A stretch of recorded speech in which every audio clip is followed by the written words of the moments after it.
What's up YouTube, I'm Zero Zeus and welcome back to another Dragon Ball video. This is my Dragon Ball Super Manga Chapter 56 review. Please like, subscribe, share, and comment. Thank you for watching and let's get right into the video. Now, I still have my regular complaint because it's not enough Goku and Vegeta. I always say that, but the Earth Warriors coming together and assembling in there. I don't know. When I first seen the chapter and they like Earth Warriors assembled, first thing I was thinking about was Avengers. I hate to compare the two, but that's definitely what I was thinking about. But yeah, so you see everybody there, even people that you thought was like TN. I'm pretty sure we knew he was gonna be there, but people like Yamcha and stuff like that, like they came back, they made an appearance in this chapter, and they looked really good.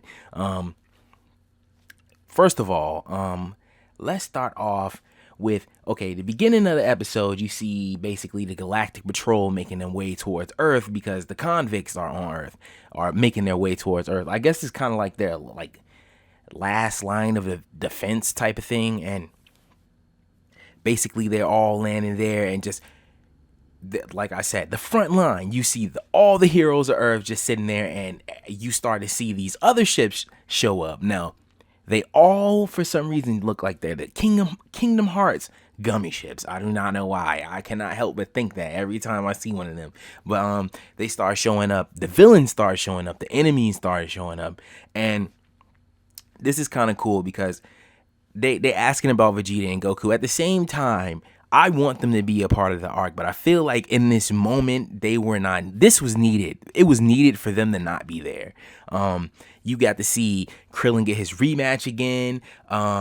It's a lot of hype stuff. You got to see Piccolo and Gohan do the tag team. That was pretty cool. Like, that was really cool, and we're gonna get into that. First of all, if I'm not mistaken, so I'm explaining the situation with Yamcha because this one caught me for a loop. They were basically trying to say he looked like he was garbage, right? And he just started talking like, yeah, I'm one of the 3 strongest human beings on Earth, right? And when you say it like that, he sounds like a really great guy, right? And you could see the guys are like kind of intimidated, and Yamcha commenced the savageness. he beat them all up. It was really cool. It was super cool. So, but before I'm going too far ahead. Before this, you have people like Master Roshi there, Krillin is there. Everybody goes off in their separate way. They chase after the convicts basically, and they want like Piccolo and Gohan to handle the boss, and Master Roshi and Krillin go about their way. Tien and Chaozu is actually there. Tien and Chaozu go their own way, and Yamcha actually goes his own way. It's funny, like he doesn't have Puar with him.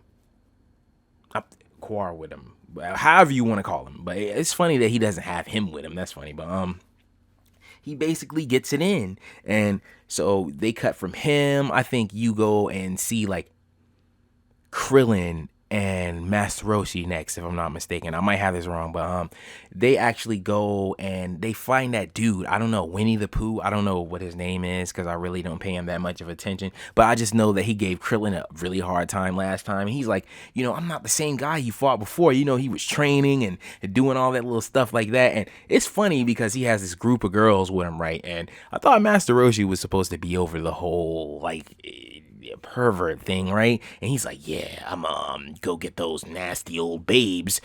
And he ran after the girls, right? And basically you have this moment with Gohan and Piccolo. They show up on the screen. Now this is really funny because I thought they messed up. I thought they were effed in the game, and that's the way that it was. Like it was really cool how this played out. So basically, I do not know the little guy. All I know is 7-3 because he's kind of cool. The rest of the guys, they can kind of eat dust. Basically, he shows up, and they like, oh, you're alone? Yeah, basically, they're looking like, we would definitely thrash this dude, right? Basically, 7-3 is with him, and he's invisible. I guess they went to, like, some Earth or something like that, and they were just like, they got he got an invisible race. That's all I know. He basically shows up behind Piccolo and Gohan and gets their abilities like a snap right off the bat. And don't get me wrong, that's not the worst thing ever, that's not the best thing ever, but it's cool because you see him commence to use like Piccolo's special beam cannon, which I think they call it like the demon light something.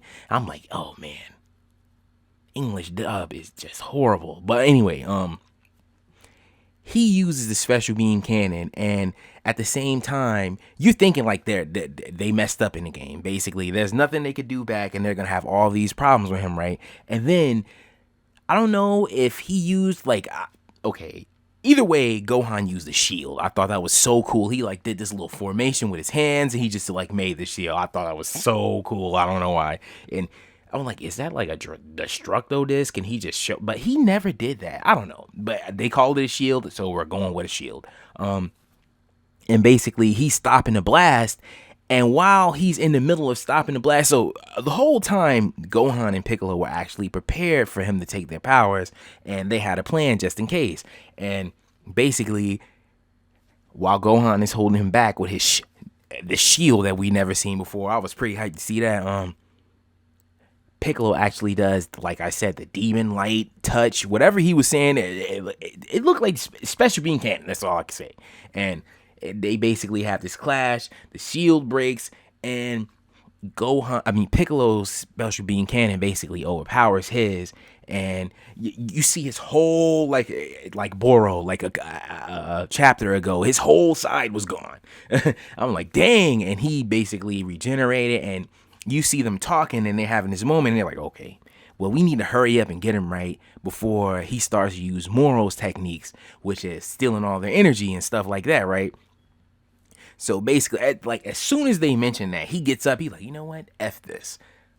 I'm doing that. He just switches right the Moro, and he commenced to stealing everybody's ki, right? And out of the blue, wouldn't you know it, the best people to show up in a situation with a ki stealing like a villain is the androids. And they basically blindside everybody, and I wasn't expecting to see them. That's pretty cool. I wasn't even thinking about them. I should have been. Like, where else would they be?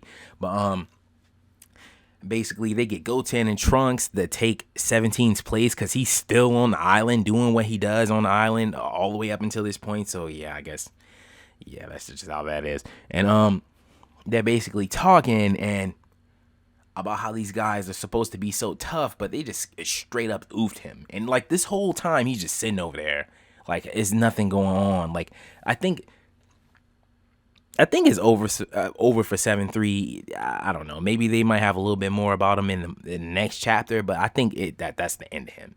And they start talking. It's really funny because 18, she starts talking about he's gonna get 10 million zenny if if they fight and all this stuff. Like, they really have to bribe the androids.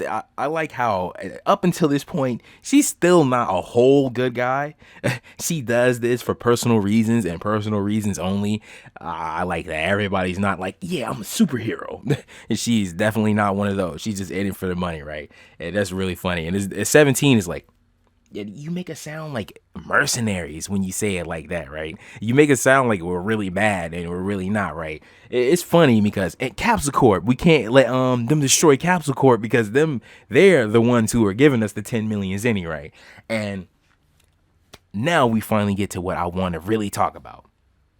So basically, these last few manga chapters, they have just, I don't know, they just always ended it on the last episode, the last pages, like a page or two is dedicated to Vegeta, and maybe a page is dedicated to Goku. Like, they really don't want you to see what they're doing. Like, it's cool, Vegeta, he's on Yardrat, he's basically training. We get to see, like, he's working on his technique, and Goku is lost in space trying to get back. That is so dumb. I'm sorry, I love Dragon Ball to death. That's my favorite. But I'm just saying, like, that's dumb. That's so dumb. I guess he learned something new with the Ultra Instinct or something like that, because it's going to be really silly if he gets in front of him and then Vegeta just straight up shows him up. Like, he could show him up, but he could at least have something to bring in show and tell too, right? But yeah, this is what we have to look forward to. Basically, Goku's lost in space and Vegeta's working on his technique. So maybe we might get to see a little bit, or maybe next manga chapter is just going to be the last panel. Goku got one panel out of the whole manga chapter. Really, dude? really. But anyway, I'm gonna stop ranting about it, and maybe we could just, it'll be better next time. But this is the end of the video. I've been Zero Zeus. This has been my Dragon Ball Super Manga Chapter 56 review. Please like, subscribe, share, and comment. Thank you for watching, and I will see you all next video.